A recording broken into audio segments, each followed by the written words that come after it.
समास का अर्थ है कम से कम शब्दों में अधिक से अधिक अर्थ प्रकट करना, यानी कम शब्द में अधिक अर्थ प्रकट करना ही समास है।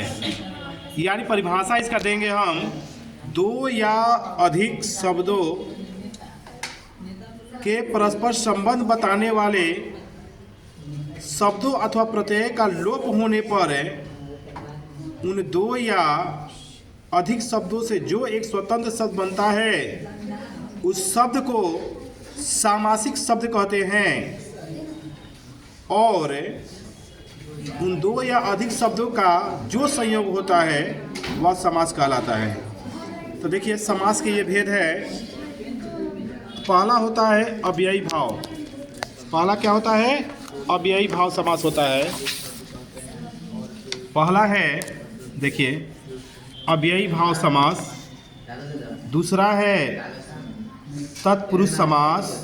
इसके 6 भाग हैं। देखिए तत्पुरुष के नीचे देखिए 6 भाग है।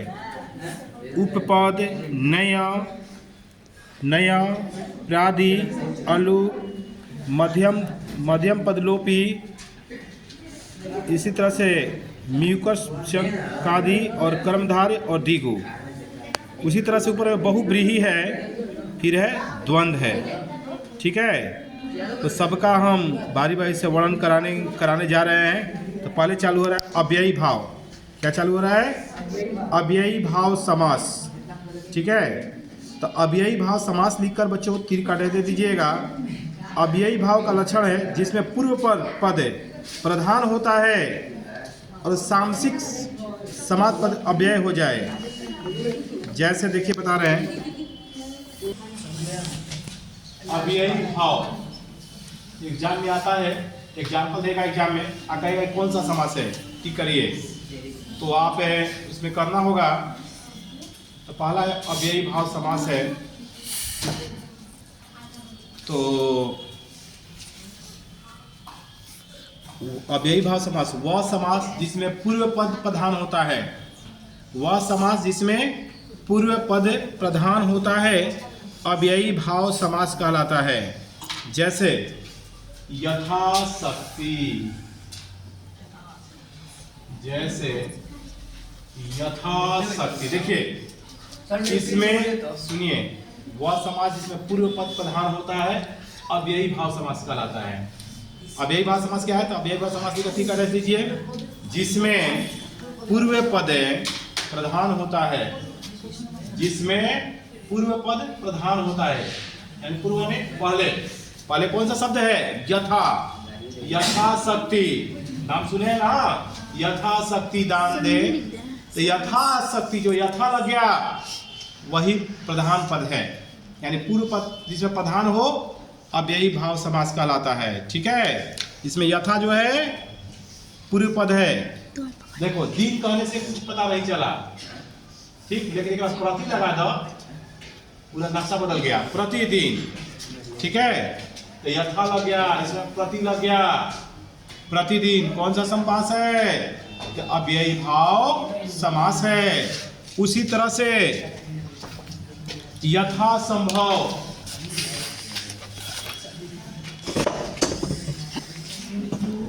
यथा संभव यथा लग गया। यथा संभव कौन सा समास है? अव्ययी भाव। आजन्म, आजन्म, आजन्म कौन सा समास है? अव्ययी भाव। ठीक है, बेकाम, बेकाम कौन सा समास है? अव्ययी भाव। ठीक है, देखिए ये जो प्रधान पद कौन लग गया? यथा, प्रति, यथा, आजन्म, बेकाम, यानी बे लग गया। ये सब कौन है? अव्ययी भाव समास। अब इसके बाद आएगा दूसरा नंबर, अव्ययी भाव समझ आ गया? एग्जाम में इसी तो देगा कि यथा संभव कौन सा समास है? अव्ययी भाव का टिक मारिएगा। प्रतिदिन कौन सा समास है? अव्ययी भाव समास है। कोई दिक्कत? सर खाली बता दीजिए। हाँ, तो क्या नहीं है, जिसमें पूर्व पद प्रधान होता है वो कौन सा समास कहलाता है? अव्ययी भाव समास। पूर्व पद इसमें कौन है? यथा है, प्रति है, ती अथा है, आ जन्म में आ है, बेकार में बे है, ये सब कौन सा समास है? अव्ययी भाव समास है। सबके देखिए सब लगाए तो कुछ पता नहीं चला, लेकिन में लगा दिए भरसक।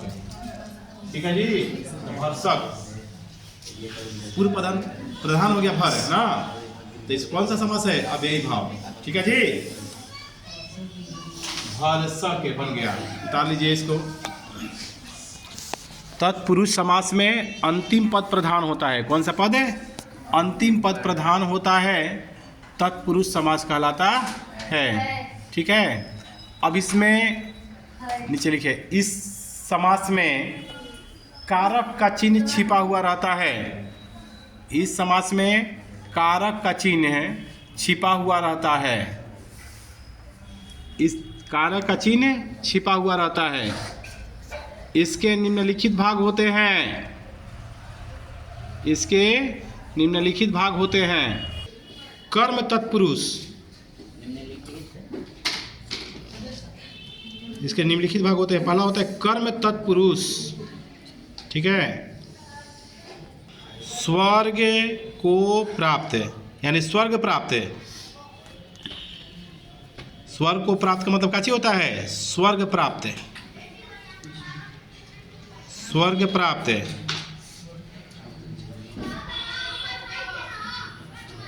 हो गया। दूसरा लिखिए, दूसरा एग्जाम्पल लिखिए, गृहागत। गृहागत, हाँ दूसरा एग्जाम्पल है गृहागत, यानी गृह को आगत, गृह को आगत।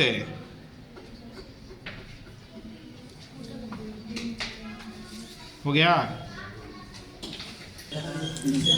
तत्पुरुष समास में देखिए बोर्ड पे, इसमें अंतिम पद प्रधान होता है। क्या होता है? अंतिम पद प्रधान होता है। किसमें? तत्पुरुष समास में। जिस समास का अंतिम पद प्रधान हो वह तत्पुरुष समास है। जैसे भी एग्जाम्पल में भी बताए हैं। अच्छा, इसमें कारक का चिन्ह छिपा रहता है। तो पहला होता है कर्म तत्पुरुष समास। क्या होता है जी?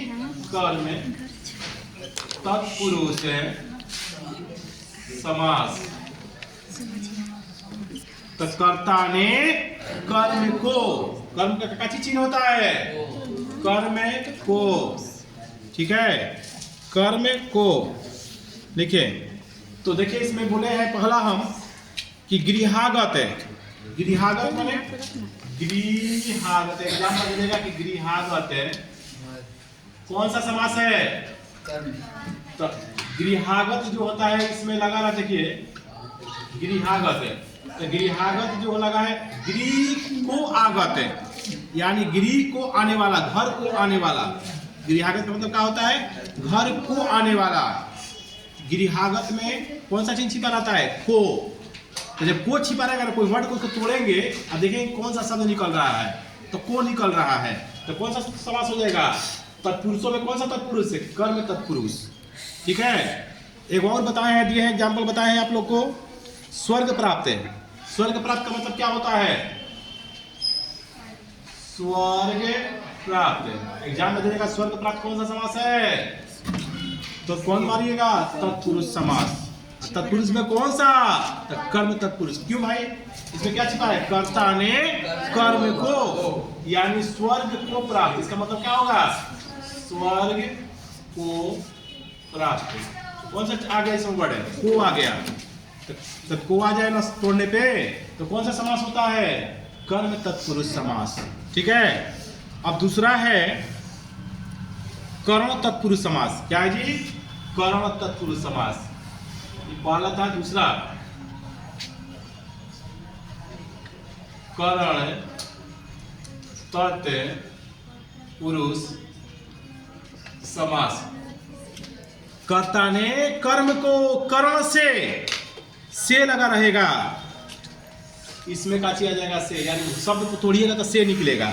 जैसे देखिए, यानी इसमें तो जैसे वाक युद्ध है। वाक युद्ध माने बात का, बातों से युद्ध है। ठीक है, वाक युद्ध हो गया। दूसरा एग्जाम्पल हो जाएगा ईश्वर प्रदत्त, यानी ईश्वर से प्रदत्त। तुलसी कृत, यानी तुलसी से कृत, उसी से कपड़ छन्ना। देखिए एग्जाम्पल देखिए, कपड़ छन्ना, एक मतलब कपड़ा से छना हुआ। क्या निकल गया इसमें से?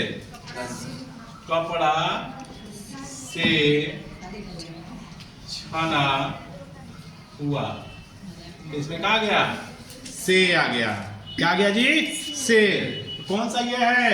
करण तत्पुरुष। कौन सा है? करण तत्पुरुष है। उसी तरह से एक और है मुंह मांगा। मुंह मांगा का मतलब है मुंह है मांगा, यानी मुंह मांगा मतलब कीमती। मुंह मांगा, मुंह से मांगा। ठीक है, आ गया इनमें मुंह से मांगा। मुंह मांगा मैंने मुंह से मांगा, से आ गया। कौन सा है? तो ये कर्ण तत्पुरुष है, यानी से छिपा रहेगा। वर्ड को तोड़िएगा तो काची आ जाएगा? से आ जाएगा। उसी तरह से एक और है नीति युक्त। क्या है? नीति युक्त, यानी नीति से युक्त। देखिए एक और एग्जाम्पल,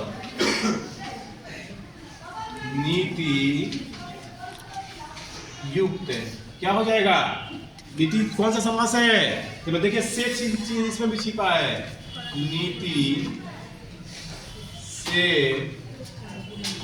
युक्त, नीति से युक्त। देखिए क्या छिपा इसमें? से छिपा है। तो कौन सा है? कर्ण तत्पुरुष है। ठीक है, संप्रदान तत्पुरुष है। देखिए संप्रदान में क्या होता है? संप्रदान में कर्ता ने कर्म को कर्ण से संप्रदान को के लिए, यानी के लिए भी छिपा सकता है और वो भी छिप सकता है। देखिए संप्रदान तत्पुरुष हो गया। इसमें नीचे इसमें के लिए या को चिन्ह छिपा रहता है। इसमें के लिए या को चिन्ह छिपा रहता है। जैसे संप्रदान तत्पुरुष लिखिए। संप्रदान में क्या होता है जी? संप्रदान तत्पुरुष में क्या होता है बताइए कोई? को होता है के लिए। चिन्ह क्या होता है इसका? या तो को लगा रहेगा ना तो के लिए लगा रहेगा। अगर आप शब्द को तोड़िएगा तो उसमें से निकलेगा के लिए या को निकलेगा। जैसे एग्जाम्पल में ध्यान दीजिएगा, राह खर्च। राह खर्च को तोड़िए। हाँ, राह खर्च में क्या छिपा है जी? राह के खर्च के लिए। राह के खर्च के लिए, राह के खर्च के लिए। तो देखिए मैं कहा गया? के लिए आ गया। आ गया ना? राह खर्च। उसी तरह से रसोई घर। क्या होगा? रसोई घर को तोड़िए, क्या बन जाएगा? रसोई के लिए घर। रसोई घर, रसोई के लिए घर। रसोई के लिए घर। रसोई के लिए घर। उसी तरह से हथकड़ी। हाथ के लिए कड़ी। हथकड़ी। देखिए हथकड़ी, हाथ के लिए कड़ी। हाथ के लिए कड़ी। तो ये जो हथकड़ी है, ये सब कौन सा समास है? संप्रदान तत्पुरुष। समझ में आ रहा है ना? चलिए उसी तरह से लिखिए आगे। देखिए अगला जो है अपादान तत्पुरुष। इसमें भी देखिए से का चिन्ह छिपा रहता है, लेकिन अलग होने का भाव होता है। जैसे देश निकाला। देश निकाला का मतलब क्या होता है जी? देश ले निकाला। हाँ, देश से निकाला, देश से निकाला,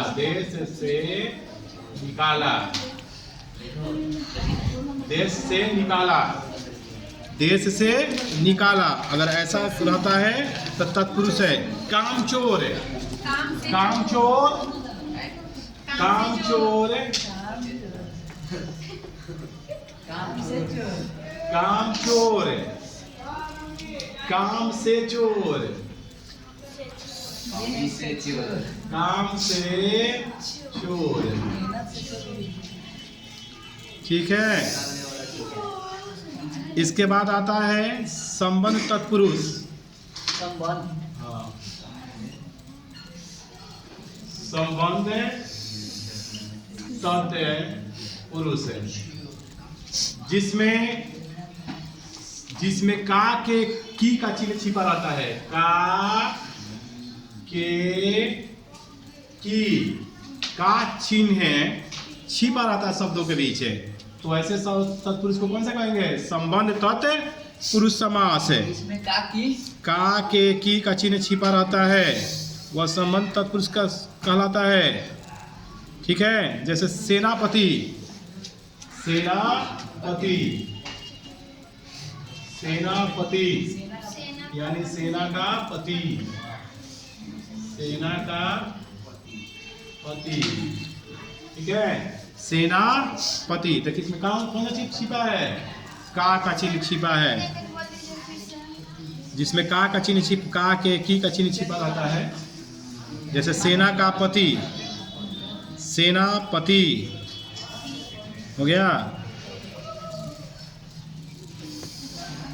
पराधीन, राज दरबार, राज दरबार, राज दरबार क्या हो जाएगा? राजा का दरबार, राजा का दरबार, राजा का दरबार। ठीक है। अधिकरण तत्पुरुष समास में का चिन्ह छिपा रहता है, में का चिन्ह छिपा रहता है, तो वह अधिकरण तत्पुरुष समास कहलाता है।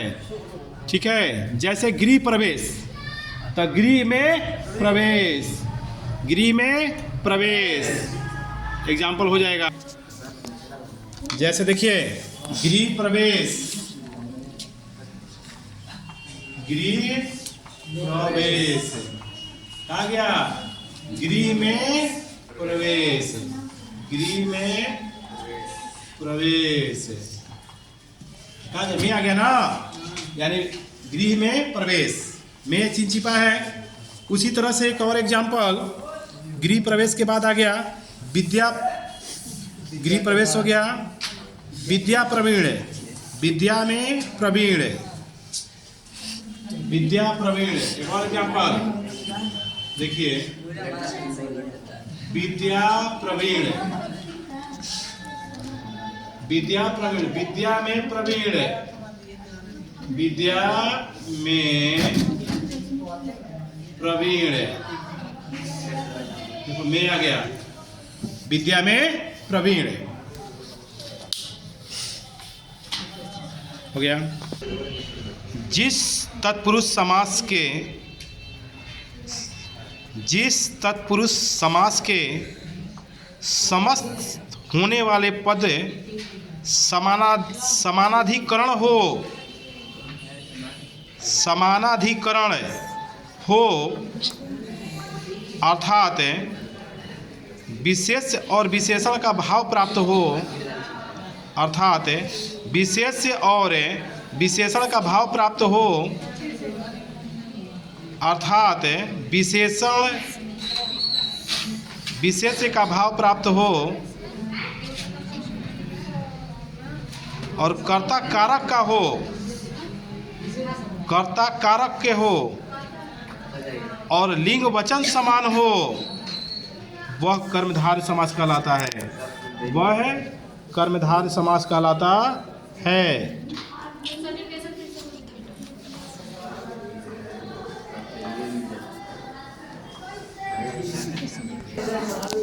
देखिए कर्मधार समास देखिएगा आप। अगला है कर्मधारय समास। जो कर्मधारय समास बताए हैं इसमें समानार्थक का भाव व्यक्त होता है, समान जैसा लगे, जैसे लाल पीला। क्या जी? लाल पीला,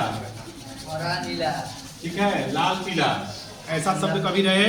लाल पीला, भला बुरा, एक अलग भला बुरा कह रहा है, ये ठीक उल्टा उसका अपोजिट हो, ठीक है। लाल पीला, बुरा बल, फिर भला बुरा, फिर सुनी अनसुनी।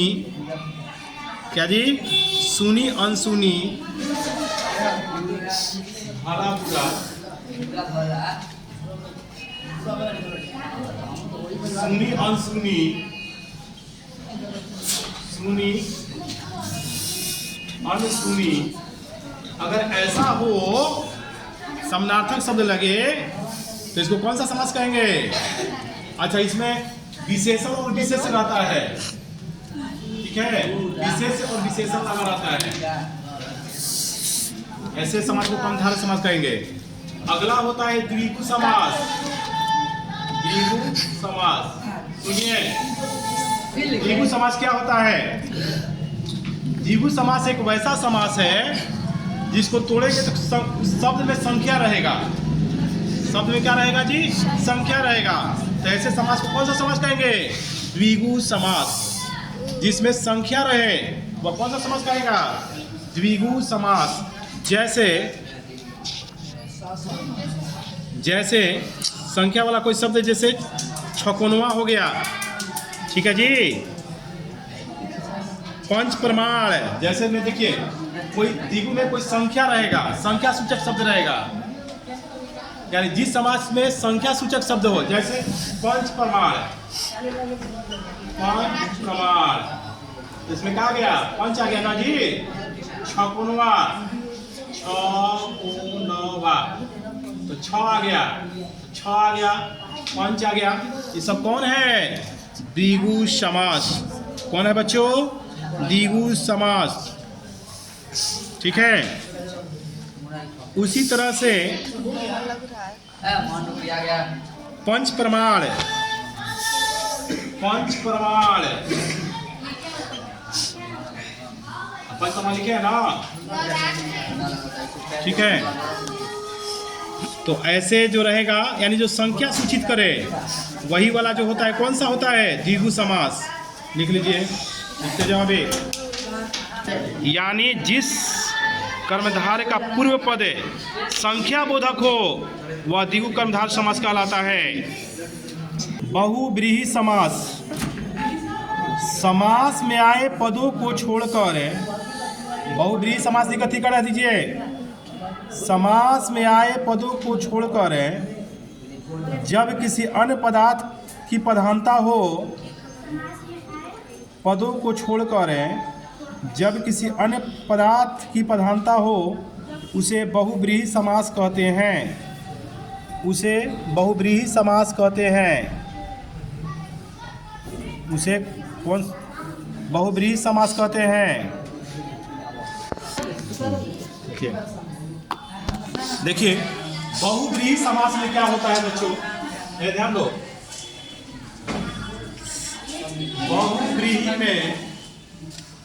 बहुव्रीहि समास में कोई तीसरा अर्थ निकलता हो, जैसे हंसवाहिनी, हंसवाहिनी, वाहिनी से क्या पता चला? सरस्वती। तीसरा कोई अर्थ आया। उसी तरह से चक्रपाणी, चक्रपाणी जिसके हाथ में चक्र हो, चक्रपाणी जैसे विष्णु, तीसरा अर्थ निकला ना। तो कौन सा है? बहुव्रीहि। दशानन, ठीक है, पता चल जाएगा ना बहुव्रीहि। तो इस तरह से पकड़ेंगे बहुव्रीहि। और लास्ट वाला होता है द्वंद्व। देखिए इस समास में सभी पद प्रधान होते हैं। द्वंद्व समास की कथी कटा दीजिएगा? इस समास में सभी पद प्रधान होते हैं।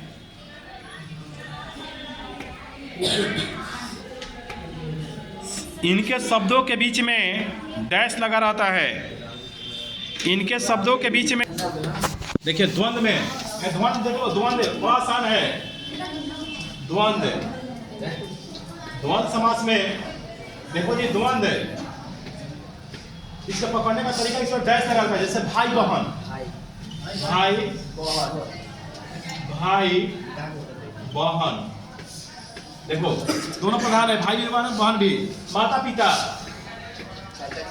माता पिता, समझ में आ जाएगा नहीं है? जब भी देगा तो डैश लगा रहेगा, डैश देखिएगा द्वंद्व मार दीजिएगा, और तीसरा कोई आपकी तो बहुत बुरी ही मार दीजिएगा। ठीक है जी, ठीक है।